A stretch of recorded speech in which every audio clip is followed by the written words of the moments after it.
Alhamdulillah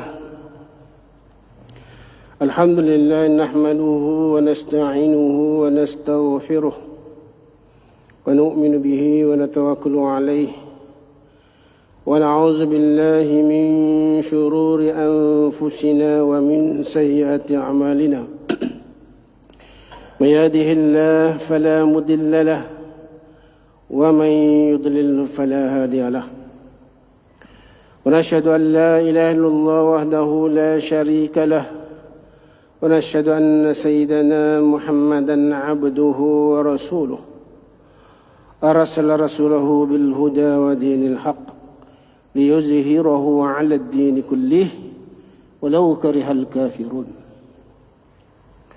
وقال الله تعالى في كتاب العظيم بعد أعوذ بالله من الشيطان الرجيم سبحان الذي أسرى بعبده ليلا من المسجد الحرام إلى المسجد الأقصى الذي باركنا حوله لنريه من آياتنا إنه هو السميع البصير. وقال عليه الصلاة والسلام من دعا إلى حسنة فله أجرها وأجر من عمل بها أو كما قال رسول الله صلى الله عليه وسلم. Saya muliakan pengurusi majlis, pengurusi masjid, imam-imam, Bilal, Siap, ahli jatah kuasa masjid, para asatizah, datuk-datuk, datin-datin, sahabat-sahabat, surah-surah berdekatan yang mengenali saya, biasanya ramai yang saya nampak, dan semua sekali. Assalamualaikum warahmatullahi wabarakatuh. Pujian bagi Allah Subhanahu wa taala yang tidak terhingga dan tidak terbatas, kepada Dia yang zat yang wajibal wujud, wujuduhu bila makan, wujuduhu bila zaman. Zat yang wajibal wujud, yang tidak sama setara dengannya. Lam yalid wa lam yulad wa lam yakul lahu kufuwan ahad. Bebas Allah Subhanahu wa taala. Dia tidak beranak dan tidak diperanakkan, dan tidak setara, tidak sama zat yang wajibal wujud ini dengan segala makhluk dia. Dialah yang menguasai langit dan bumi. Allah. Wa bainahuma, seluruh cakrawala, seluruh planet-planet yang ada dalam Milky Way, Bima Sakti, yang besar di kalangan planet-planet maupun yang kecil daripada planet-planet, yang manusia boleh jangkau atau tidak boleh jangkau, yang manusia boleh nampak atau tidak boleh nampak. Berjuta-juta planet yang ada. Dialah yang menguasai, mengetahui dan menguasai segala sesuatu di langit sana, turun ke bumi, di langit bumi,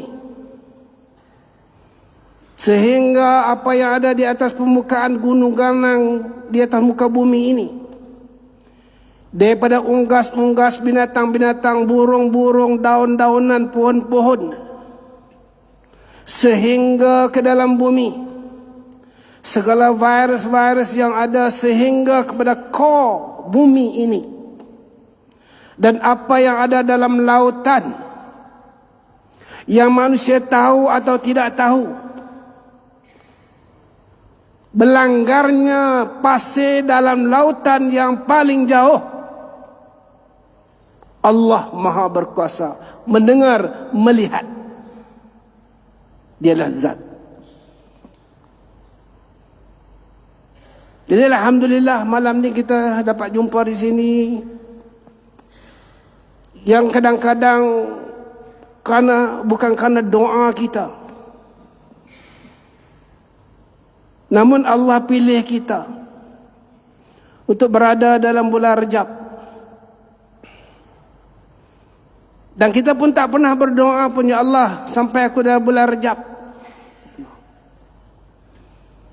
sampai kalau aku dalam masjid Husain ini, kita pun tak pernah.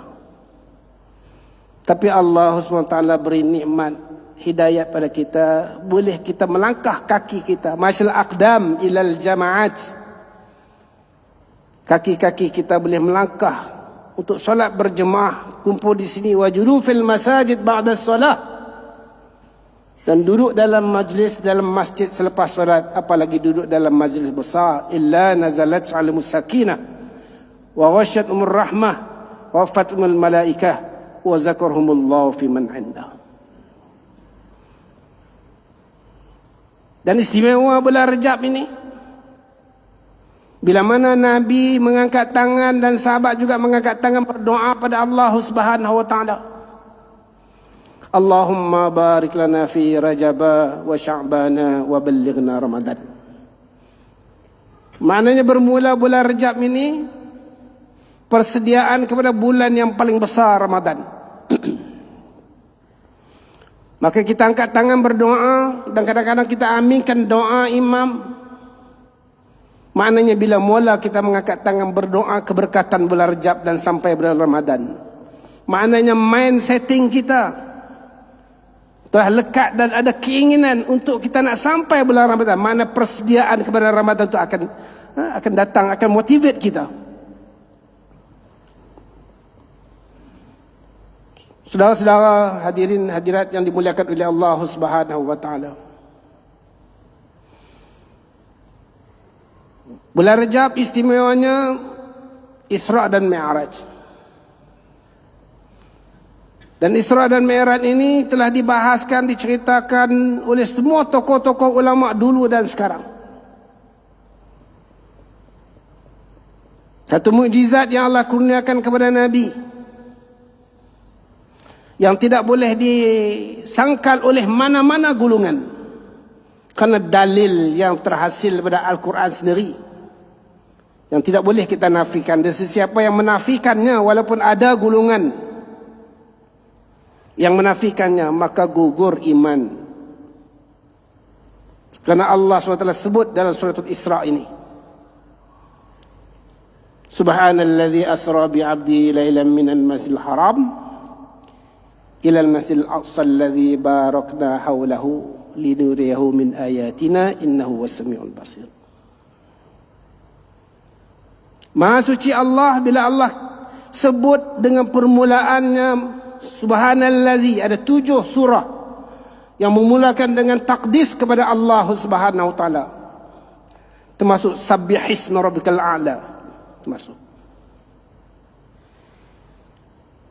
Kata tokoh-tokoh ulama kita, bila mana disebutkan dengan permulaan dengan memuji Allah, takdis pada Allah, maknanya cerita itu adalah cerita yang hebat, yang akan bertentangan dengan akal manusia. Dan seluruh umat bila membaca ayat ini, kita diminta yakin, dan kita pun yakin bahawa inilah betul perjalanan yang Allah telah sebutkan. Mustahil kata-kata Allah boleh tipu. Wa man asdaqu minallahi qila wa man asdaqu minallahi wakila. Tak mungkin. Jadi maknanya bila mula dengan itu, maknanya perjalanan Nabi itu memang istimewa. Dan Nabi bergerak di malam hari supaya sesuai dengan budaya orang Arab ketika itu. Perjalanan safar mereka di malam hari, siangnya panas. Maka Nabi digerakkan Isra di malam hari. Dan Nabi, dan satu sabdaan Nabi, mafhumnya bumi dilipatkan di waktu malam. Maknanya kita tidak rasa letih bila berjalan malam, sehingga sekarang relevan. Jadi sunat kalau kita berjalan musafir di waktu malam. Pengalaman saya ketika anak-anak masih kecil, 3 orang anak saya, bila balik ke utara, ke Kedah, kalau balik siang dengan jam, dengan panas, Kadang-kadang kakak nak berhenti nak buang air, kejap yang nombor 2 nak buang air, kejap pula adik dia nak buang air, kemudian mak dia pun nak buang air, kita pun nak buang air. Banyak tempat kita berhenti. Kemudian berhenti solat lagi. Kemudian kita sambung lagi. Budak-budak akan kata, bila nak sampai rumah Tok? Dia ingat rumah Wan dia kat Pilah. Jadi kalau kita jalan malam hari, dia duduk kat belakang. Kalau siang hari ni memanglah bergaduh, bertumbuknya dalam kereta. Tapi kita berjalan malam hari, tolak keluar rumah pukul 9, budak sembang-sembang terus tidur. Dan biasa pun anak-anak kita dan kita pun kalau kita buang air malam tu, esok subuh baru kita buang air bangun subuh. Maka bila sampai di rumah Tok dia sekitar pukul malam tu, pukul 2, pukul 3, jadi budak-budak masih lagi tidur. Bangun dah sampai rumah Tok. Rasa macam balik Juasih je lah. Maka relevan dengan kita. Maka untuk sesuai dengan budaya orang Arab, maka Isra' ini dibuat di malam hari. Dan di mana? Di Masjidil Haram. Syiah cuba mengambil kesempatan di atas peristiwa yang besar ini. Dalam riwayat Syiah kata Nabi bergerak daripada rumah Ummu Hani kerana Ummu Hani ni kait dengan Ali radhiyallahu an. Tidak ada satu riwayat pun melainkan Syiah saja mengambil kesempatan untuk kaitkan dengan Syiah mereka. Subhanallazi asra bi 'abdihi lailan minal masjidil haram. Nabi gerakkan, Allah telah gerakkan Nabi daripada masjid ke masjid untuk jumpa Allah. Ingat ni, untuk jumpa Allah. Maka Allah setelah gerakkan Nabi daripada masjid ke masjid, begitulah kita untuk dekat dengan Allah supaya kita dapat jumpa Allah di hari akhirat. Maka kita tidak boleh lekang daripada masjid ke masjid.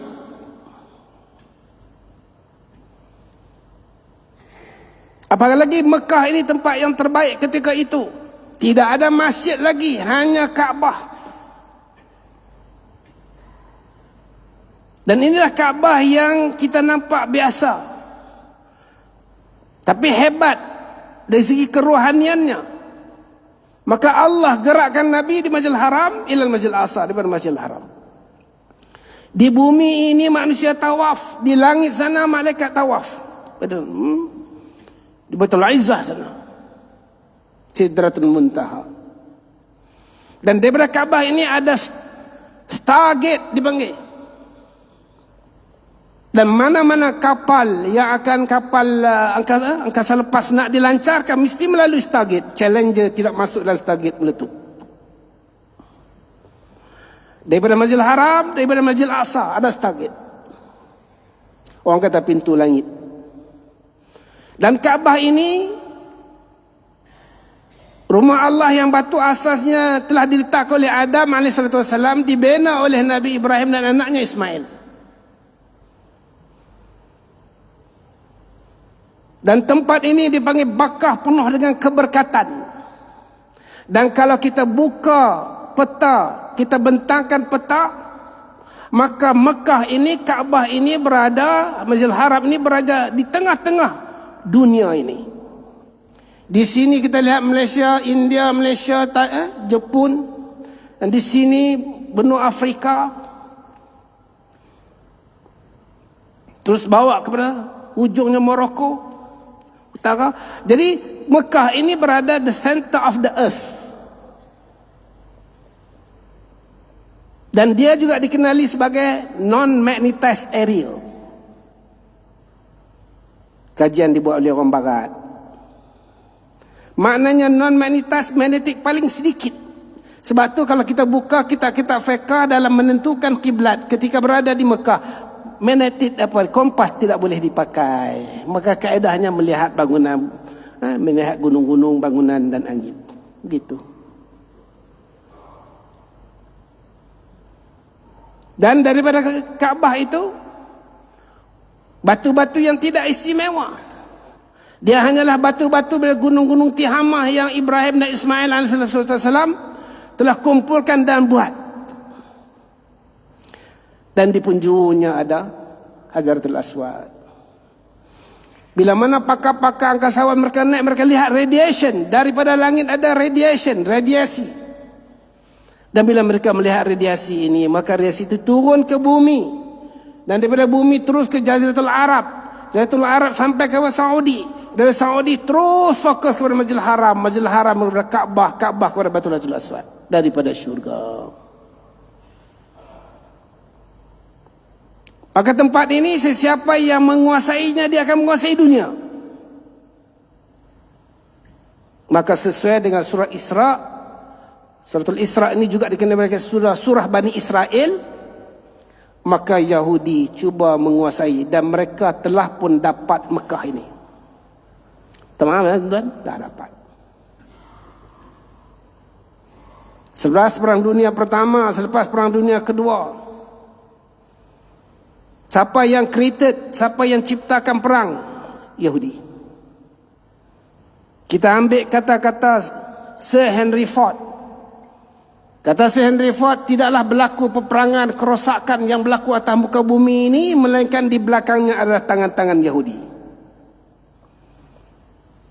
Henry Ford dia bukan Kristian dan dia bukan Yahudi. Dia panggil Unitarian.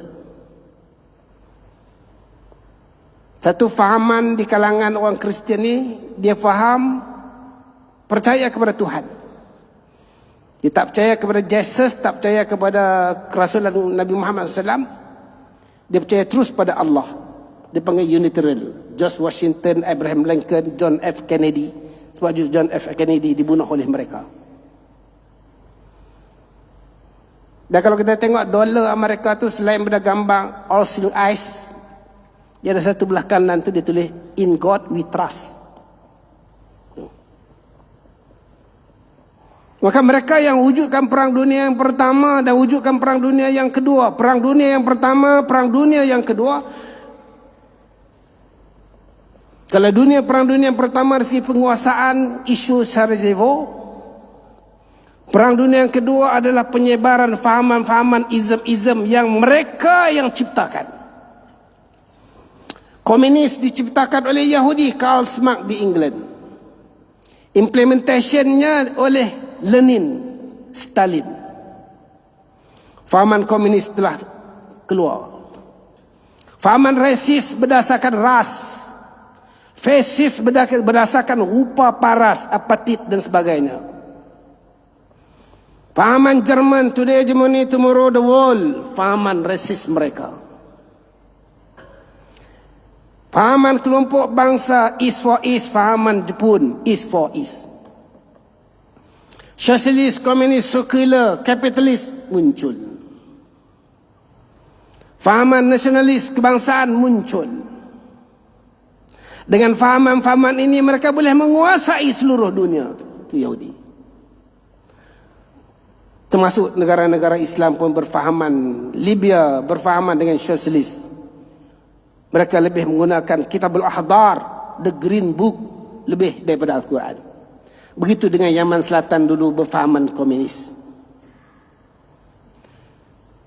Jadi maknanya mereka telah menguasai Mekah ni, mereka telah menguasainya. Sebagaimana jatuhnya Turki Osmaniyah dengan pakatan jahat mereka. Mereka gerum satu budak muda yang berjaya dalam akademik ketenteraan, Kamal Atatürk, yang tidak tahu siapa bapa dia, Analonika. Satu kelompok Yahudi daripada Greek datang duduk di selatan Istanbul. Kelompok Yahudi Dadambah. Daripada Yahudi ini mereka gerum untuk menjatuhkan kerajaan Osmaniyah. Dan kerajaan Osmaniyah telah jatuh. Dan bila jatuh terikat dengan perjanjian dan seluruh negara-negara yang dikuasai oleh Osmaniyah telah diagih-agihkan. Turkmenistan, Uyghur, Cina ambil. Kazakhstan, Uzbekistan, Rusia ambil. Greek telah bebas. Cyprus, Itali ambil, kemudian bebas. Dan juga kepulauan-kepulauan. Tinggallah Turki kecil. Bila jatuh sahaja tuan-tuan, peristiharan dibuat oleh satu orang Yahudi yang masuk Islam ni, Kamal Atatürk. Itu cara mereka. Tidak pernah berlaku dalam sejarah Islam Azan dikumandangkan dalam bahasa Turki. Tidak ada mana-mana pun ulama sebut boleh. Tapi begitulah, apabila azan berkumandang dalam bahasa Turki, semua orang kata sudah gila. Dunia telah rosak, Islam telah rosak. Ditanggalkannya tudung-tudung pada wanita-wanita. Sedangkan wanita-wanita Islam menutup sempurna aurat mereka. Sebagaimana Aisyah malu untuk membuka auratnya, bukan hanya ketika Abu Bakar, ketika Umar hidup, sahabat hidup. Ketika Rasulullah wafat, dikebumikan dalam biliknya. Kata Aisyah, "Iza dakhaltu il baiti wa hadha zauji." Ini adalah suami aku, Rasulullah SAW. Kuburan Nabi. "Wa hadha abi," dan ini bapa aku. Dan aku menanggalkan tudung aku, purdah aku tak di bawah. Falamma dufina Umar radhiyallahu an, tak kala Umar dikebumikan. Dan apabila aku masuk, aku tidak tanggalkan purdah aku, tudung aku, karena aku malu dengan Umar. Begitu orang Islam ketika itu. Sehingga kerajaan Osmaniyah waktu itu pun wanita-wanita memakai burqa. Kamala itu perintah buka. Satu arahan kerajaan, diperiksa, dipaksa buka. Lagi sekali ulama waktu itu merasa inilah keadaan musibah datang pada orang Islam. Tidak ada dalam mana pemerintahan Hatta Haji Yusuf As-Saqafi, walaupun terkenal dengan kezalimannya, tidak pernah mengarahkan perempuan menanggalkan tudung. Perempuan ditanggalkan tudung. Masjid Hagia Sophia ditukarkan, tak jadi lagi masjid. Dan dialah orang yang pertama menari bersama dengan isteri dengan satu acara besar-besaran. Kerosakan datang dan mereka menguasai dunia ketika itu sehingga sekarang dengan izm-izm yang mereka ciptakan, Yahudi ini.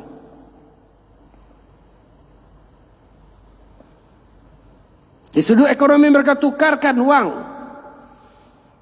daripada wang emas dan perak. Itulah yang relevan dalam sistem ekonomi berdasarkan Islam. Mereka tukar kepada wang kertas. Dan pada 3 bulan 3 2024 ni, bulan 3 ni, jatuh bulan Ramadan, sudah cukup Turki sampai 100 tahun perjanjian Lausanne. Maka Turki berhak mengambil tanah jajahan dia sebagaimana China mengambil Hong Kong. Greek dia berhak ambil, Kazakhstan, Uzbekistan, Uyghur, Cyprus. Dan jikanya Turki ambil, akan berlaku lebih dekat Perang Dunia yang ketiga, World War III. Dan China akan ambil Taiwan. Dan bila hampir habis matang, maknanya perjanjian Lausanne matang, 100 tahun matang ini, pada 3 bulan 3 ini, tuan-tuan tengok lagi sekali, tanah jajahan Yahudi telah menguasai mana? Mekah dan Madinah. Daripada Yahudi Bani Qunayqa, Al-Malik Fahd telah declare, kami adalah Yahudi Bani Qunayqa dalam Washington Post. Apabila habis tamat matang Turki, maka Salman MBS, Muhammad bin Salman, telah robah Arab berleluasa di Mekah dan Madinah. Dibenarkan semua Arab dijual. Wanita-wanita muda dengan lelaki muda tanpa kawan boleh duduk di hotel. Itu tahun lepas lagi. Tidak ada undang-undang syariat boleh mengikat. Wanita-wanita boleh dilanggan. Ada gambar video langganan wanita di Riyadh. Dan orang-orang kafir dibawa masuk ke Madinah. Tokoh-tokoh etis dibawa, tokoh-tokoh Sami Hindu dibawa. Yahudi dibawa ke Mekah, Yahudi dibawa ke Madinah. Kalau Ramadan tahun ini masuk kali ketiga Yahudi masuk Mereka siap tanam buat live telecast dengan TV, stesen TV mereka. Kita balik ke tanah tempat tumpah darah kita. Mereka tanam kurma. Kalau dulu Yahudi masuk, Senok Hong Gronje masuk dalam keadaan menyamar. Satu orang orientalis daripada Belanda masuk ke Indonesia nak merosakkan orang Indonesia. Ditukar nama dia sebagai Abdul Ghafur. Di Aceh dipanggil sebagai Tengku Tapa. Saya punya guru orang Aceh diceritakan. Kahwin dengan dua perempuan, seorang perempuan Bandung, seorang perempuan Batavia, Jakarta. Dah dapat anak, zuriatnya masih ada di sini. Dan dia masuk duduk di Mekah untuk sekian-sekian. Dia kata, aku boleh masuk ke Mekah.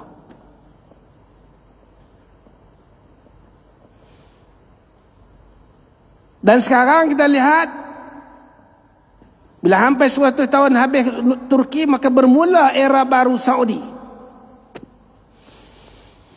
Pesta hiburan 4-5 hari lepas, pesta hiburan besar-besaran, sedangkan anak-anak Palestin negara menangis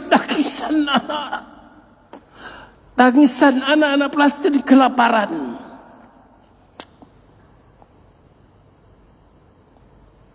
Tuan-tuan, ya Allah telah tunjuk kat kita.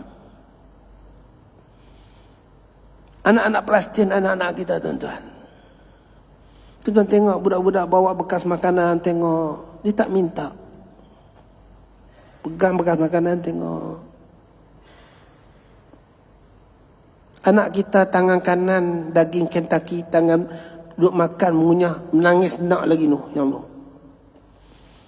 Kita selfie, hantar kepada sepupu-sepupu dia. Grup family ni, keluarga. Anak-anak Palestin dalam keadaan kelaparan. Memang Allah takdirkan mereka akan ada di kalangan umatku yang sentiasa di dalam jihad. Satu rumpun yang baik. Dalam keadaan Europe tidak terima Yahudi. Dalam keadaan seluruh dunia tak terima Yahudi. Satu rumpun bangsa yang baik menjemput Yahudi datang. Dengan niat yang baik.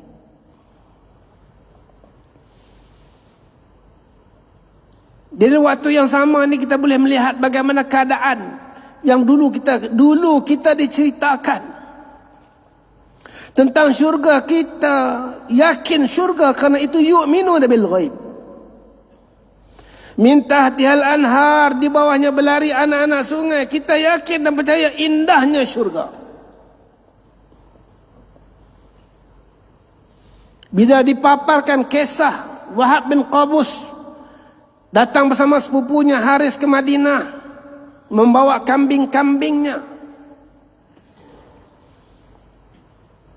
Madinah kosong karena Nabi berjihad di Uhud.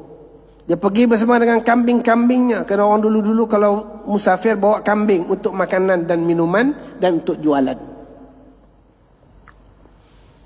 Bila sampai di Uhud, Nabi dikepung. Kata sahabat Abu Waqqas, Nabi telah dikepung. Ketika itu lingkaran topi besi Nabi tertenam dan keluar darah yang banyak. Sahabat yang mencabut dengan giginya tanggal dan mengisap darah Nabi. Itu sahabat, salah seorang sahabat yang minum darah Nabi. Selain daripada Abdullah bin Zubair. Gigi Nabi patah. Rasulullah kata, wahai Wahab, kalau kamu boleh menjatuhkan barisan musuh, kamu akan berada dalam syurga seluas langit dan bumi. Kata Wahab bin Qabus, wallahi ya Rasulullah, wallahi aku mencium bau syurga daripada Jabal Uhud. Bila kita baca cerita ini, kita yakin, kita kata betul syurga. Fi sidrin makhdudin wa talhim mandudin wa dhillim mandudin wa ma'in maskubin wa fakihatin kathirah. La maqtu'atin wa la mamnu'ah. Wa furushin marfu'ah.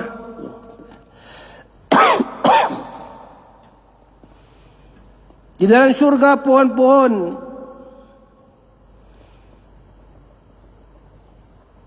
pohon delima, pohon bidara, pohon pisang, buah-buahan yang banyak, pelayan-pelayan. Dan kita yu'minuna bil ghaib, kita yakin, kerana itu sebahagian daripada tanda-tanda keimanan. Bila mana isu Palestin, kita bertambah yakin, bagi orang beriman bertambah yakin. Bila mana anak-anak Palestin hampir-hampir mati, ya aba istana indah, ya aba istana yang cantik, aba disebut istana indah cantik. Betul kata Nabi, dipaparkan pandangan syurga, terus meninggal syahid. Pejuang-pejuang yang syahid, mujahidin Hamas yang syahid, wajah mereka gembira, tenang, seronok. Kita lihat wajah tu, kita bayangkan, kita boleh bayangkan memang betul melihat dia keindahan-keindahan syurga.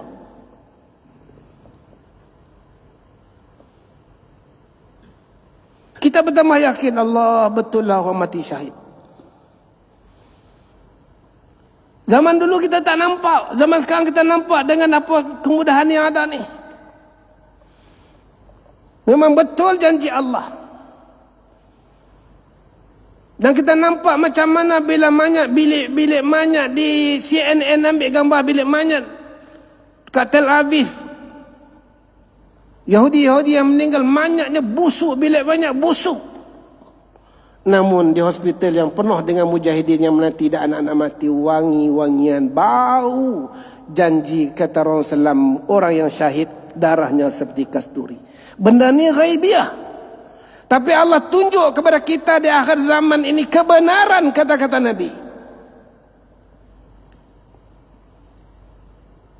Supaya kita mencintai syahid.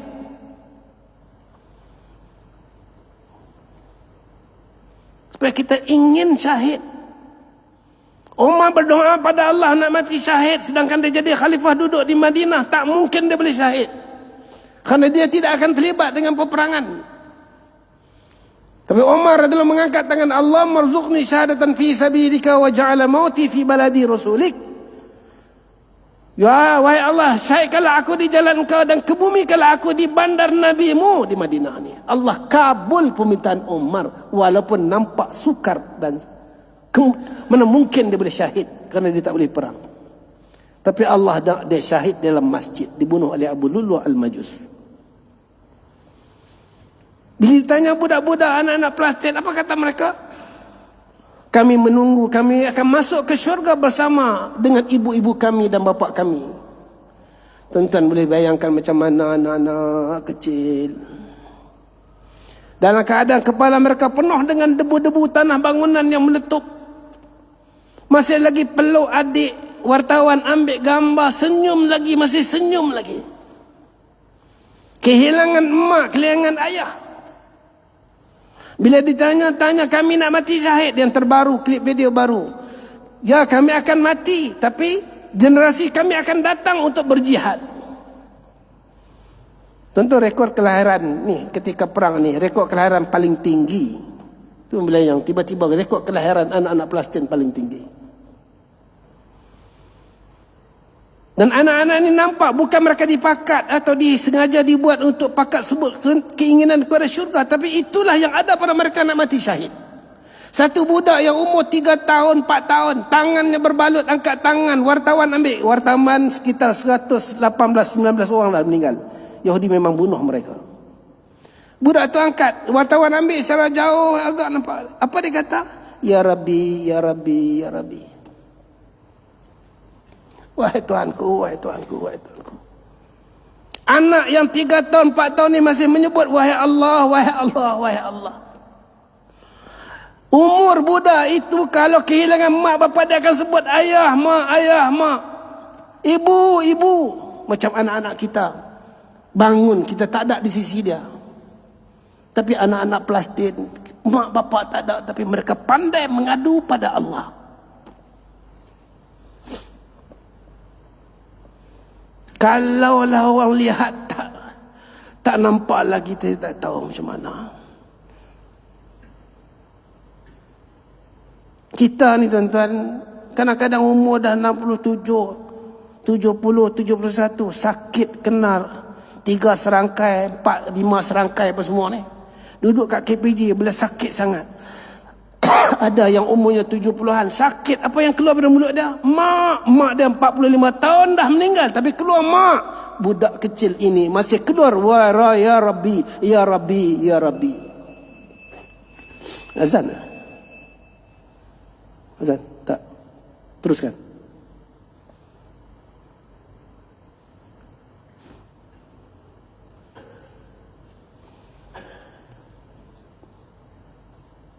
Jadi kita berhenti sekejap bagi laluan pada azan.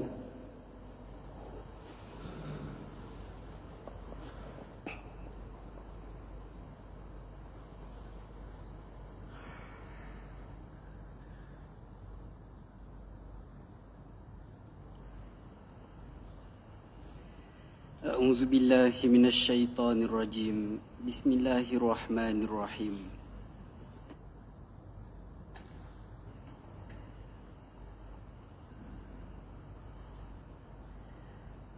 Allahu akbar, Allahu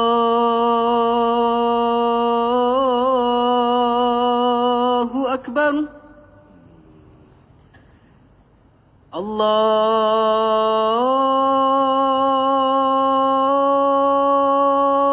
akbar, Allahu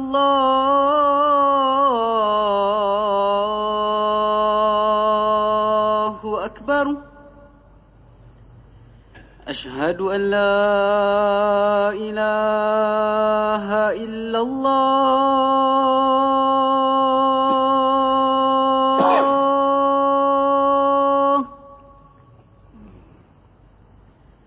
Asyhadu an la ilaha illallah.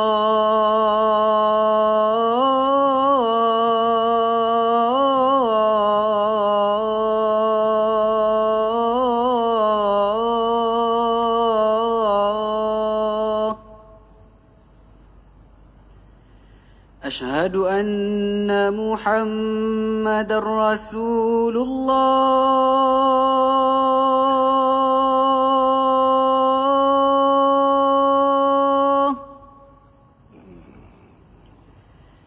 Asyhadu anna Muhammadar Rasulullah.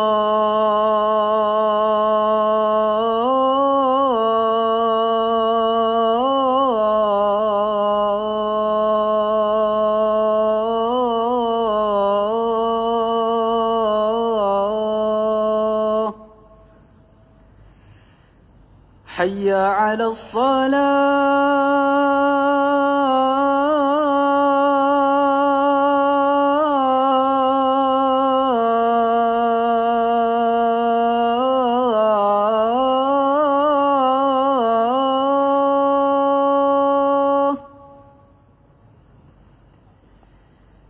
Hayya 'alas salah.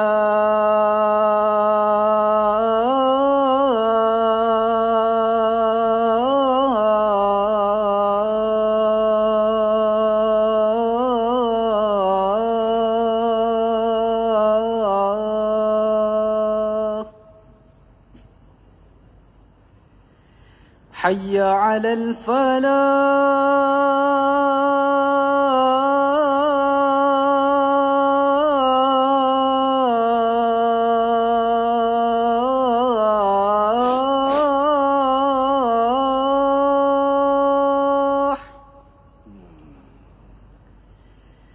Hayya 'alal falah.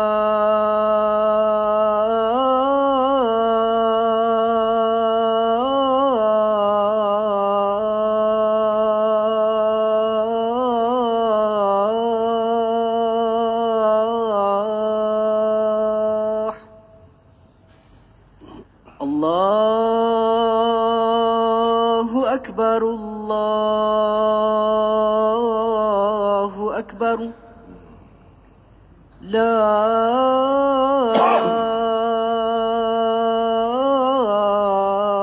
ilaha illallah. La ilaha illallah.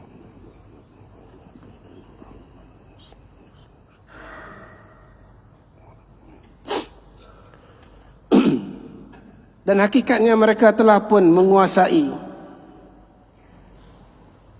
Mekah, Madinah dan juga Baitul Maqdis.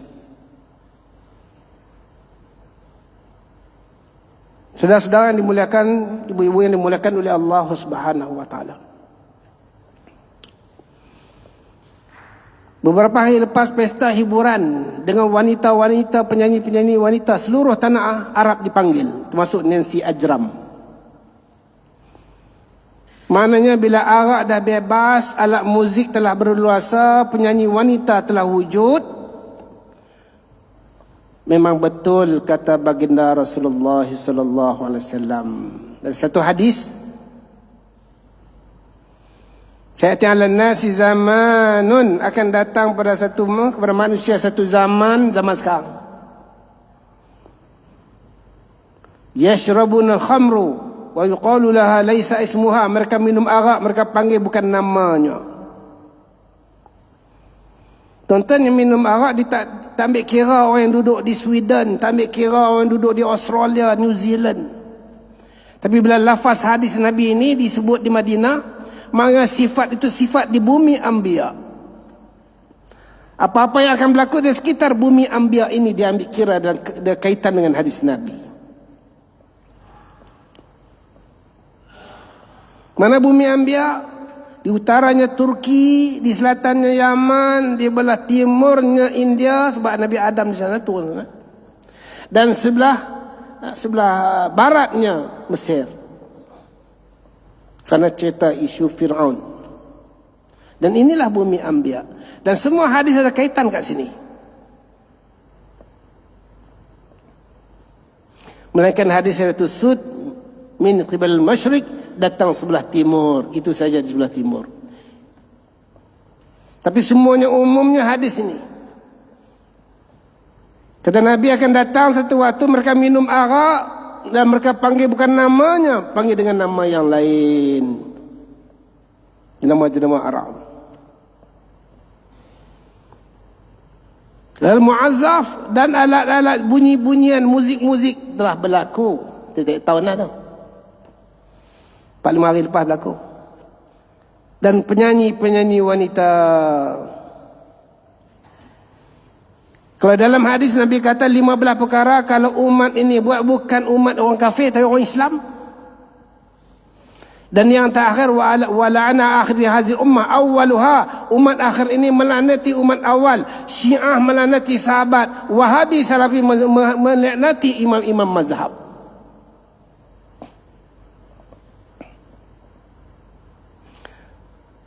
Fartaqib inda zalik, tunggu ketika itu. Rihal hamra wa maskan wa akan berlaku rihal hamra, angin tu ribut merah. Maskan wa maskan qasfan, akan berlaku gegaran, gerak gempa, hujan batu. Dan dalam hadis yang lain, apabila mereka minum arak, alat muzik berleluasa, penyanyi wanita begitu ramai,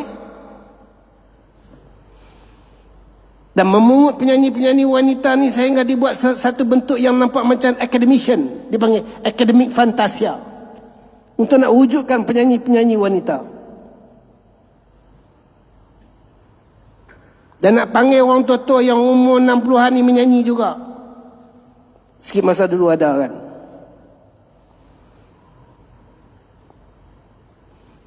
Dan apabila wujud ini, wa ja'ala qiradatun wa qanazir, akan Allah tukarkan qiradatun wa qanazir, mereka akan jadi monyet dan babi-babi. Yang ni yang belum berlaku, kata setengah-setengah agamawan. Berat sangkaan saya akan berlaku di sini. Yang mereka tidak menghormati tanah haram Mekah dan Madinah. Berat sangkaan ini akan berlaku di sana. Kita tunggu dan lihat. Ini ujung-ujung ni. Dan mereka telah pun menguasai Mekah dan telah pun buat kekotoran. Sekarang ni cukup 100 tahun Turki, mereka mulakan baru. Subhanallazi asra bi 'abdihi lailan minal masjidil haram ilal masjidil aqsa, daripada Masjidil Haram ke Masjidil Aqsa. Al-Aqsa, masjid yang jauh. Bagi orang Arab Mekah, kalau mereka pergi ke Palestin, perjalanan mereka ke Masjid Al-Aqsa itu 40 hari perjalanan unta. Dan orang Mekah kalau meniaga musim panas di Yaman, mereka akan pergi ke Palestin, Baitul Maqdis meniaga. Sebagaimana Rasulullah dan Abu Bakar dan Umar juga meniaga sana. Sekiranya musim panas di Palestin, Baitul Maqdis, mereka akan meniaga di Yaman. Barakna haulahu, dan Allah bagi keberkatan keliling Masjid Al-Aqsa walaupun mereka telah menguasai. Kubur Salahuddin Al-Ayyubi mereka buang air kecil, menghina ketika jatuh mereka menguasai Baitul Maqdis. 1967 kalau tidak saya masih kecil lagi, keluar dalam majalah, ketika itu majalah asalnya Jawi, cetakan Pustaka Aman Press Kelantan, Dian, majalah Dian. Untuk mengingat, kalau veteran saya ni mungkin dah boleh ingat. Majalah itu garap daripada Reader Digest. Dah ada Yahudi bakar masjid. Dan mereka telah menguasai, dan hari ini mereka kuasai, dan mereka akan jatuhkan Masjid Al-Aqsa.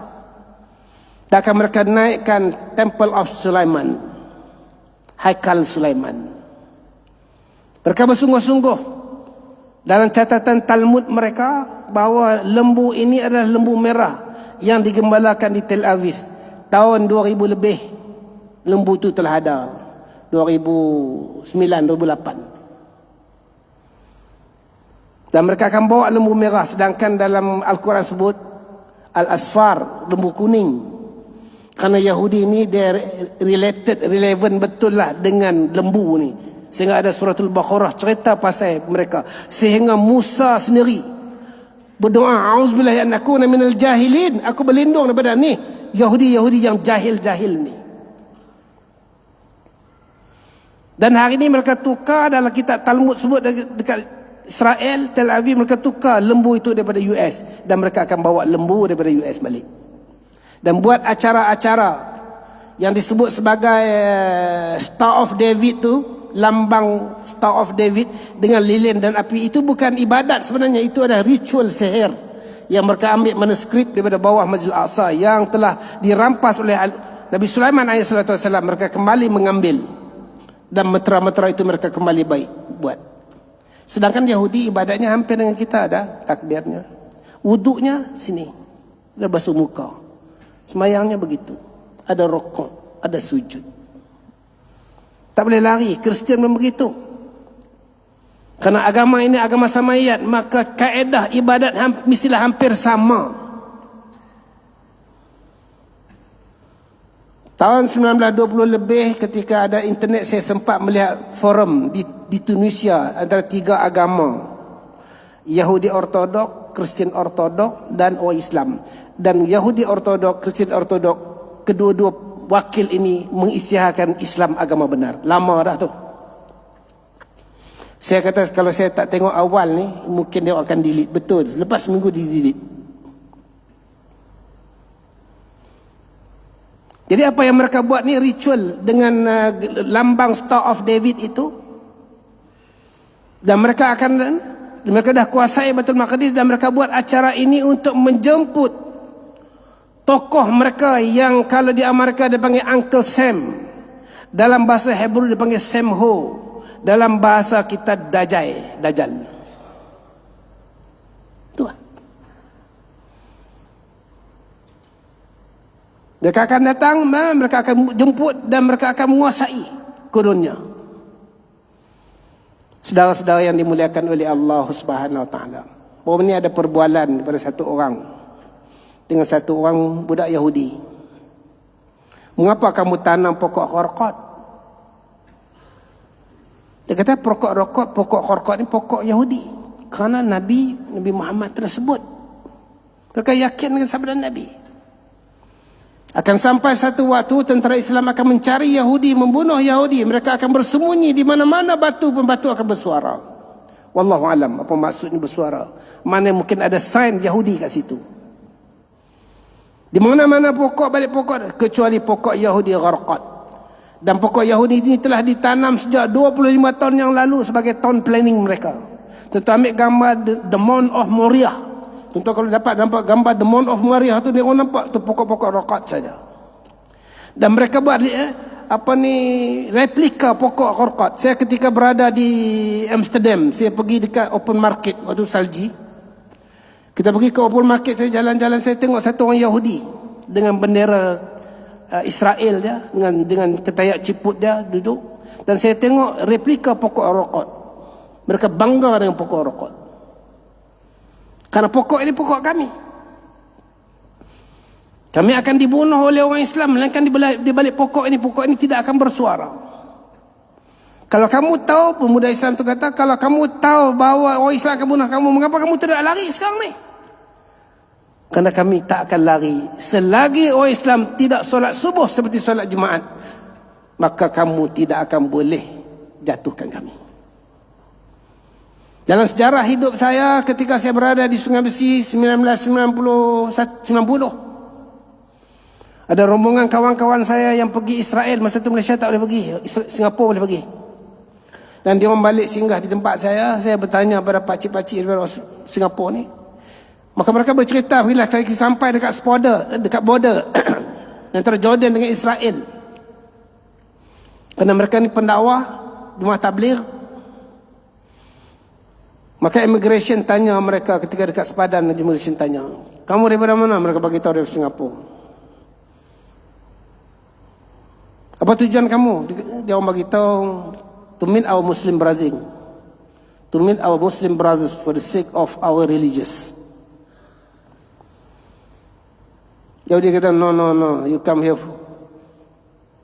for the sake of the Islam, you are the preacher. Dia orang tahu kamu ni pendakwah. Dan kata Yahudi, kami tahu kamu tidak boleh jatuhkan kami selagi solat subuh kamu tidak sebanyak sembahyang solat Jumaat. Yang betul. Dan kali kedua ketika saya sampai di Seremban, duduk di Seremban, saya mengajar di satu tempat. Ketika buka soalan, satu orang angkat tangan. Dia kata, Ustaz, saya kata ada soalan. Dia kata, bukan soalan Ustaz, cuma nak share maklumat. Kawan saya buat PhD dekat Glasgow, Scotland. Dia balik, dan dia ketika balik naik flight, dalam flight transit dekat Tel Aviv. Dan sebelah dia ada Ribai, Yahudi punya ketua agama lah. Orang alim Yahudi ya. Biasanya dia punya ketayak ciput, jambang, rambut dia tebal.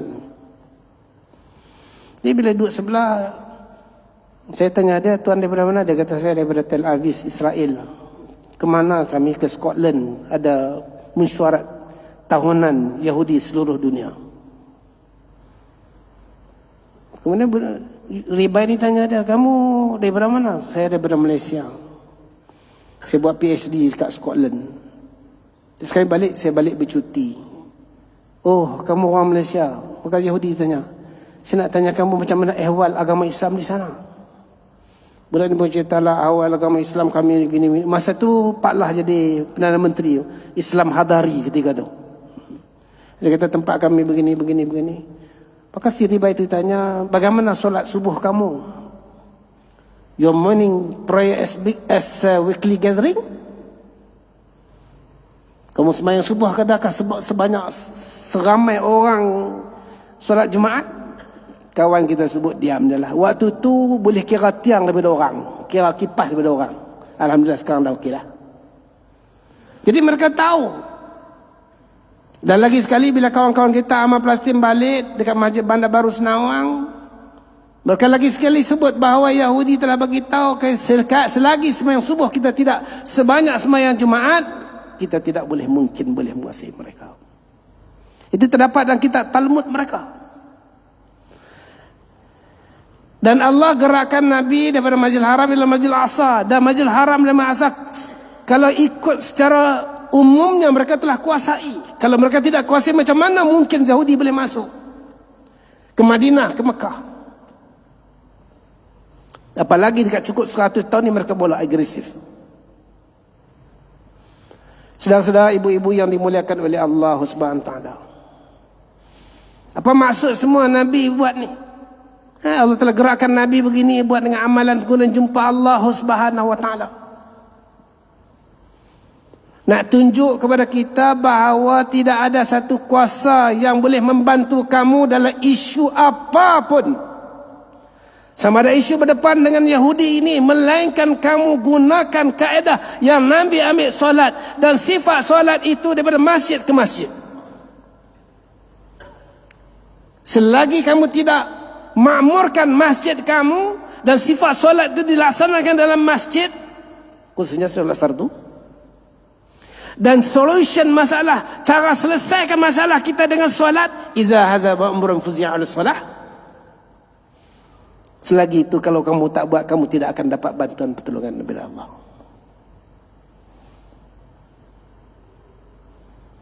Sahabat Nabi bila turun solat seronok, Allahu Akbar. Mereka tahu tempat mengadu. Mereka diseksa, dicaci, dihina. Mereka tahu minta pada Allah, nak selamat iman, lari ke Habasyah. Walaupun Habasyah Kristian waktu itu, membagi ruang kepada orang Islam masuk. Kalau kita kata Habsyah zaman sekarang adalah Rusia sekarang ni. Dan tidak ada negara Islam boleh buat satu enactment akta dalam peraturan pemerintahan mereka melainkan Rusia. Disrespecting Quran is a crime in Russia, dibuat oleh Putin. Tidak menghormati Quran adalah jenayah di Rusia. Tidak ada satu negara Islam pun buat. Kita boleh menganggap dia seperti Habsyah zaman Nabi. Putin memegang Quran, gambar ada, atas mejanya ada Quran, dan ucapannya sebut tentang Quran. Dan sekarang ni di Rusia, baru lagi 2014 yang lalu, jumlah penduduk Islam telah bertambah 40%. Dulu mereka buat, saya pernah cerita dekat surah berkatan Seng Majak, the new world mapping. The new world mapping, pemetaan baru, dan pemetaan baru yang mereka buat ni bukan berdasarkan population penduduk, tetapi berdasarkan Islam dan kekafiran. Menjadi kejutan bagi mereka bahawa mereka tidak sangka bahawa jumlah orang Islam di East Europe jumlahnya di luar jangkaan apa yang mereka andaikan. Dan jumlah orang Islam yang berada di sekitar padang pasir Sahara Afrika Tengah, jumlahnya besar, lebih besar daripada jumlah penduduk Jordan campur dengan Syria dan Selesai. Itu lama mereka buat pemetaan itu 2011. Dan mereka mengandalkan 2023 jumlah Islam di Belgium akan bertambah. Di Europe akan bertambah. Hakikatnya di Europe telah pun bertambah. Dan kalau kadar setahun ini lagi, kemungkinan Europe di Rusia jumlah orang Islam 50%, dan bila 50% jumlah orang Islam di Rusia melebihi orang Islam di Indonesia.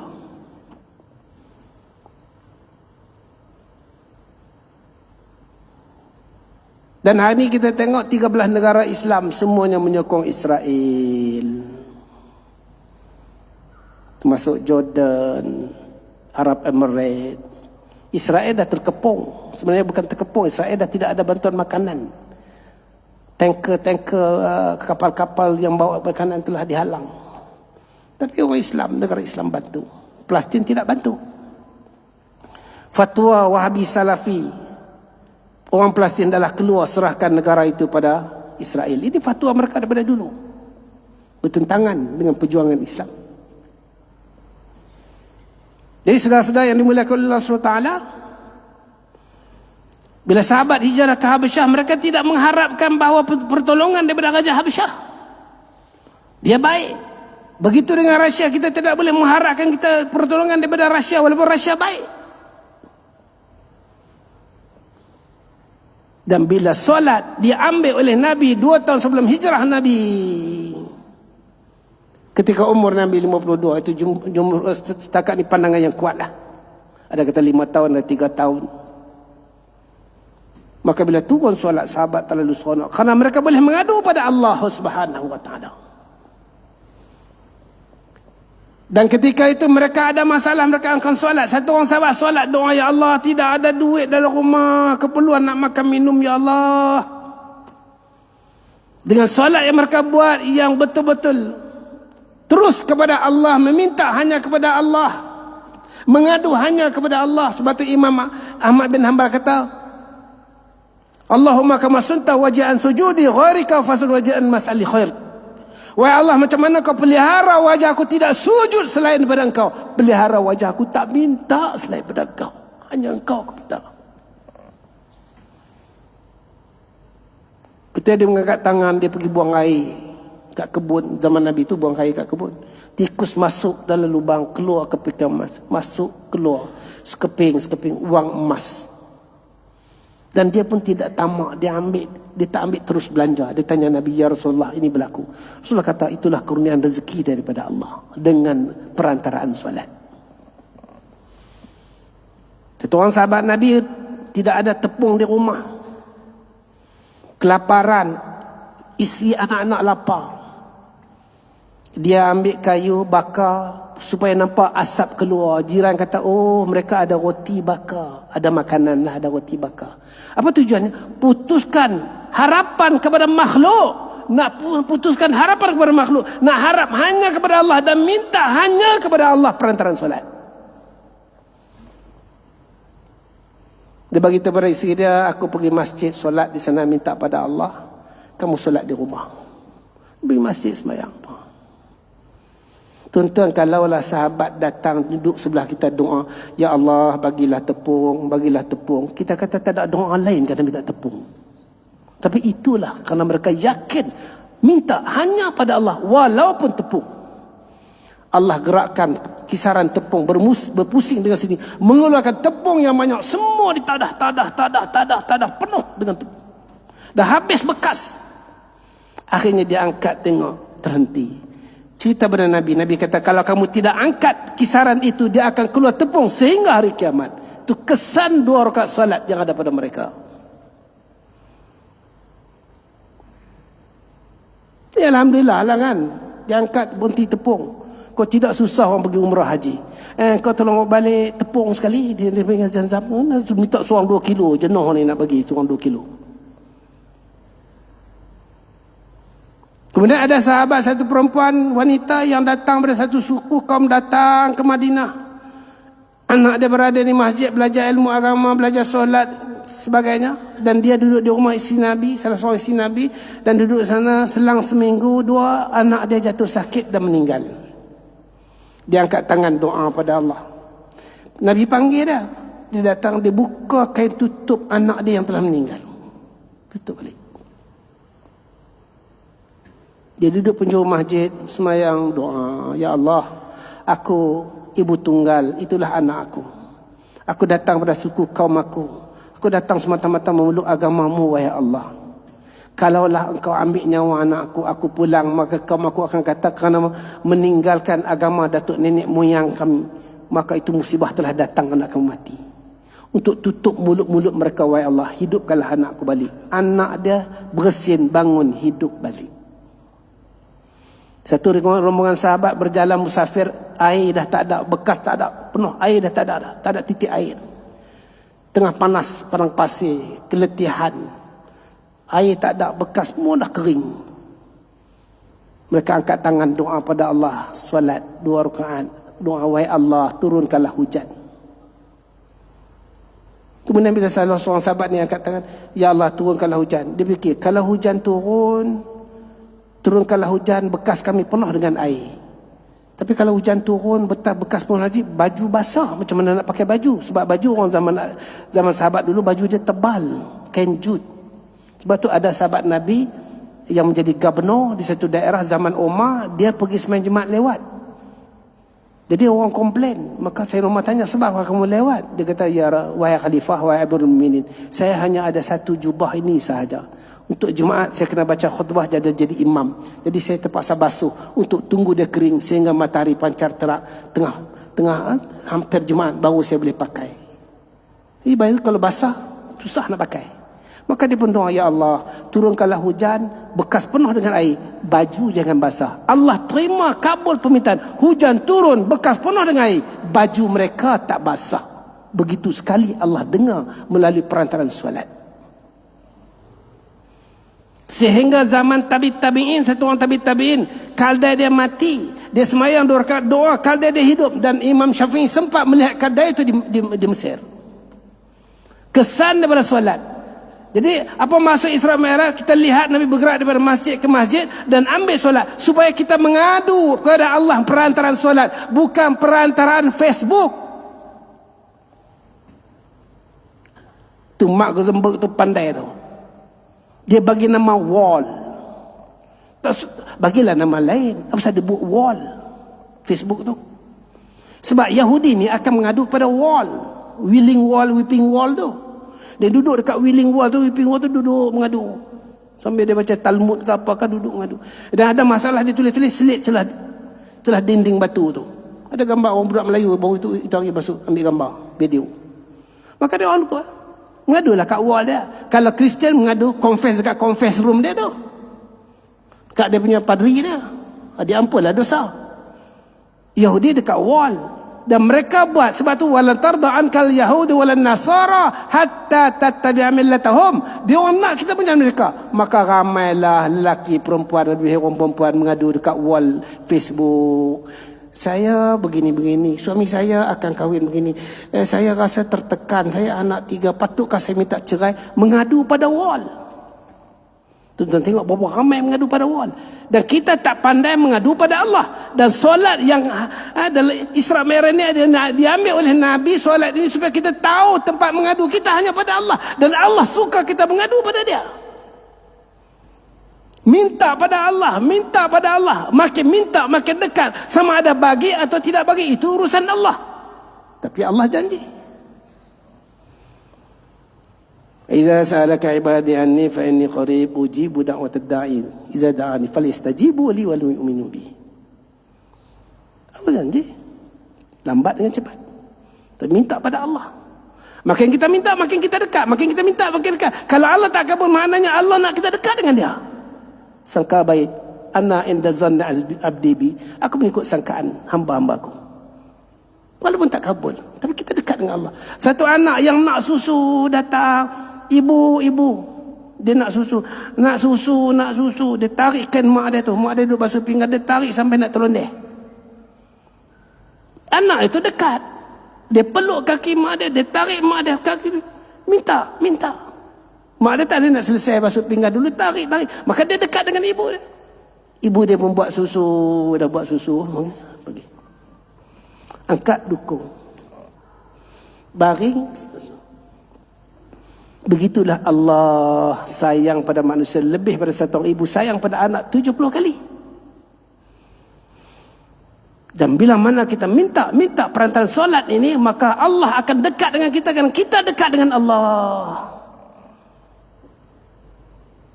Jadi jalan keluar kepada umat ini dalam keadaan fitnah yang kita nampak hari ini, tidak ada jalan lain melainkan kembali pada solat dan kembali kepada masjid. Jadilah diri kita mu'allaqul bil masajid. Dan jadilah kita rijal.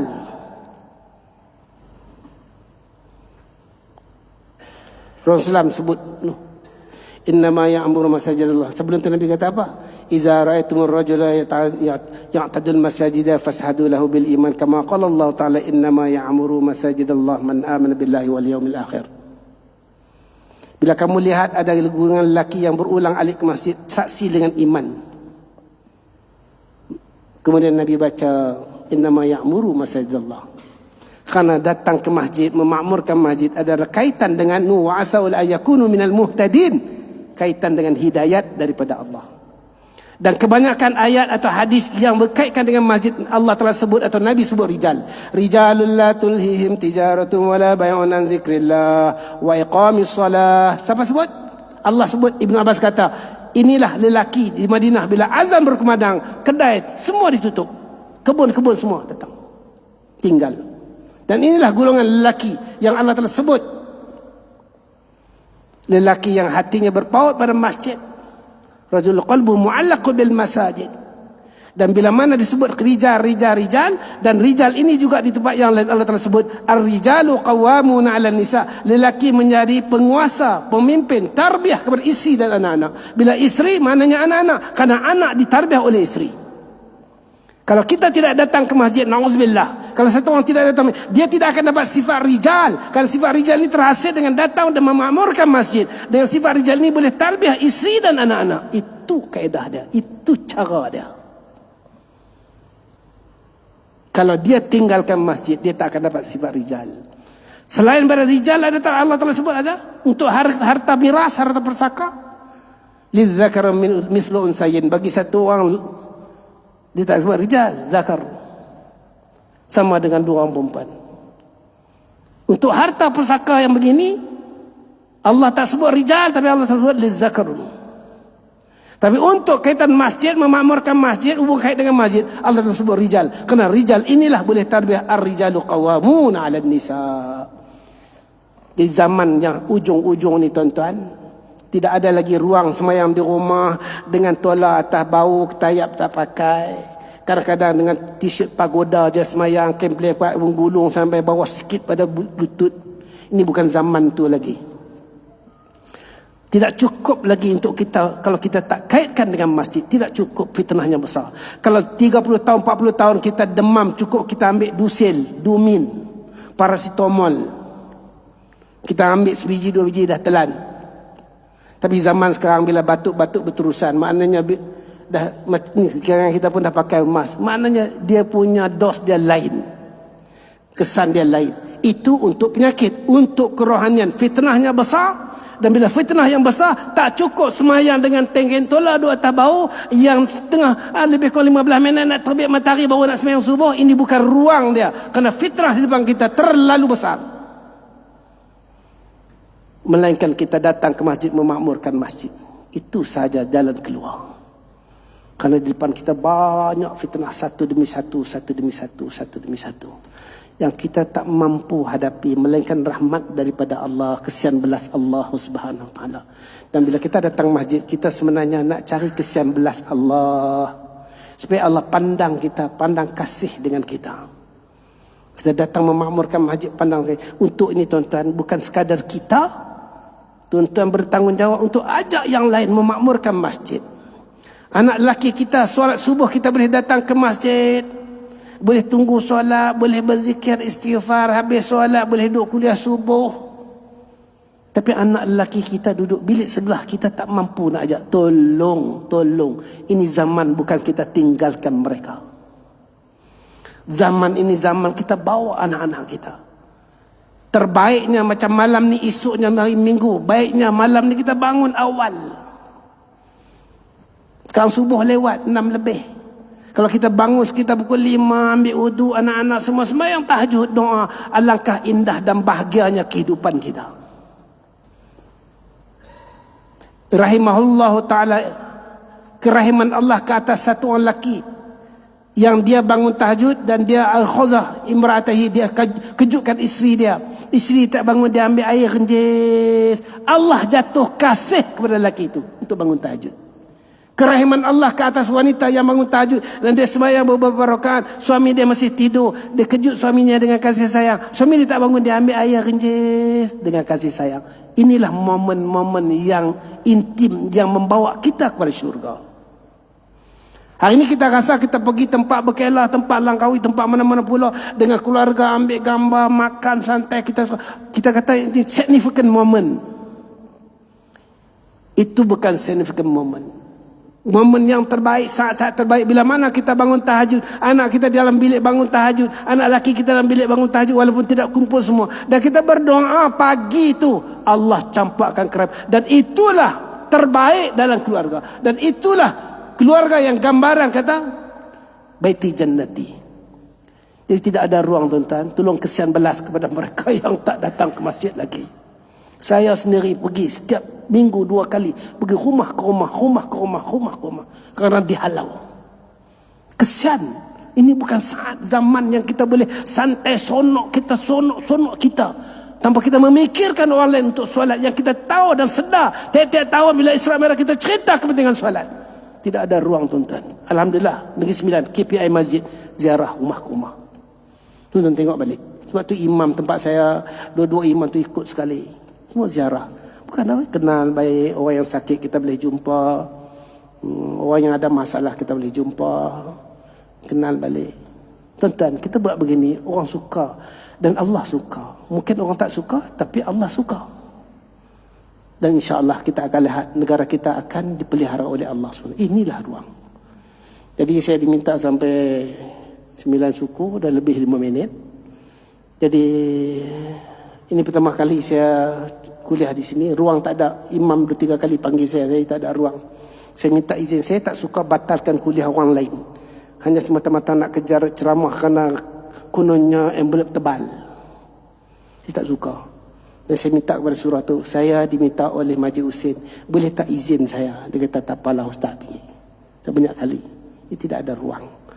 Bukan Allah Ta'ala mudahkan kita semua, saya dan tuan-tuan. Dan untuk ini kita jamakkanlah doa kita. Selama ni kita kata Allahumma firli, doakanlah Allahumma firlana. Selama ni kita doa anak aku, isi aku, kita kembangkan anak jiran-jiran aku, anak kawan-kawan aku. Selama ni kita doa ayah dan ibu aku, doakanlah, kembangkan pada seluruh umat. Hidayat ya Allah. Kembali mereka. Dan jangan nampak buruk mereka. Nilaikan diri mereka ada satu benda yang sangat berharga. La ilaha illallah. Nabi tak pernah hina. Kalau Nabi hina, Nabi tak jumpa Abu Jahal, Abu Lahab. Maka kita jumpa mereka dan kita doa. Dan apalagi saat-saat akhir, bila mana kita doa kepada yang lain, Allah akan datang malaikat doa untuk kita. Dan 5 jenis doa yang paling laju kata Rasulullah SAW. Da'watul marid, da'watul haj, da'watul mujahid, da'watul imamul adil. Dan yang paling laju, da'watul akhir li akhir bi zahril ghaib. Doa satu orang saudara kepada saudaranya yang saudara dia tak tahu. Kawan kita tak tahu. Dia ada masalah keluarga, masalah anak-anak. Ya Allah, selesaikanlah masalah dia. Dia ada masalah, tiba-tiba jatuh, pekerjaan dia tak ada. Doa ya Allah, bantulah dia. Mudah je tuan-tuan. Tuan-tuan pergi petrolpam, isi minyak. Budak-budak Bangla tanya sikit sebanyak apa kerja apa semua ni. Bawa keluar duit, bukan banyak pun, RM10 ya. Bulan poket buat makan. Tanya ke dia, semayang macam-macam. Haji, saya ada bilik sana belakang saya semayang. Tapi saya tak boleh pergi masjid sebab saya kerja semayang. Jadi sekurang-kurangnya kita ingat untuk solat. Dan banyak lagi orang boleh kita buat. Tak rugi di sisi kita. InsyaAllah Allah akan bantu kita insyaAllah. Wallahu'alam. Moga Allah Ta'ala dan tuan-tuan, saya tuan-tuan semua dapat ambil iktibar amal sampaikan. Aku liqauli hadza fastaghfirullah li wa lakum wa lisal muslimina muslimat fastaghfiru innahu ghafurur rahim. Assalamualaikum warahmatullahi. Waalaikumsalam warahmatullahi